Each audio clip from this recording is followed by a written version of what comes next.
హిందూ అమ్మాయిల్ని ప్రేమించమని ముస్లిం అబ్బాయిల్ని ప్రోత్సహించడం, వాళ్ళకి కావలసినటువంటి నిధులని సమకూర్చడం. ఎందుకంటే అమ్మాయిని విలాసవంతంగా తిప్పడానికి బయట షికారులు అయన్నీ అమ్మాయి అతని పట్ల అట్రాక్ట్ కావడానికి కావలసినటువంటి సొమ్ములని అబ్బాయికి సమకూర్చడం.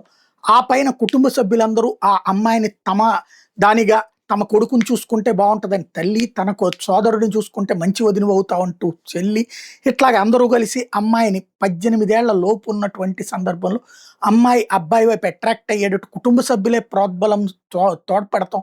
ప్లస్ ఫుడ్డు, గిడ్డు అన్నీ చక్కగా పెట్టేటప్పటికి ఈ అమ్మాయి ఆ కుటుంబం పట్ల అట్రాక్ట్ అవుతది. ఆ పైన ప్రేమ, పెళ్లి. ఆ పెళ్లికి రాజకీయ పార్టీల నేతలు వీళ్ళందరూ అటెండ్ అయ్యి ఫైనల్‌గా మార్చేస్తారు మత మార్పిడి. ఈవెన్ ఎక్కడో కుంభమేళాలో ఉన్నటువంటి పూసలమ్మని తీసుకొచ్చి కేరళలో పెళ్లి చేశారు. మైనర్ అని తెలిసిన తర్వాత ఇప్పుడు మైనర్ అని తెలిసి అతని మీద కేసు వస్తుందనగానే అబ్బెబ్బే అమ్మాయి ప్రెగ్నెంట్ అంటూ కథ మార్చేయగలిగారంటే కేరళలో ఎలాంటి రాజకీయం నడుస్తుందో అర్థం చేసుకోవాలి.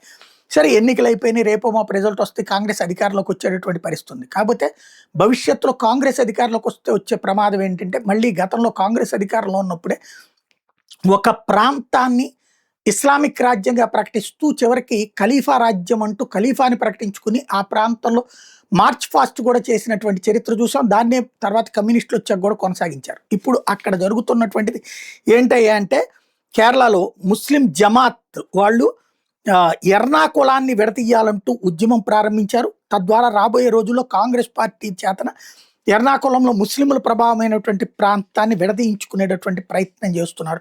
తద్వారా ముందు పార్లమెంటు సీటుగా, అసెంబ్లీ సీటుగా విడదీత, ఆ తర్వాత ఓ ప్రత్యేక దేశంగా దాన్ని మార్చేటటువంటి ప్రయత్నం జరుగుతుంది. కాంగ్రెస్ సహకరించిన ఆశ్చర్యపోనక్కర్లేదు.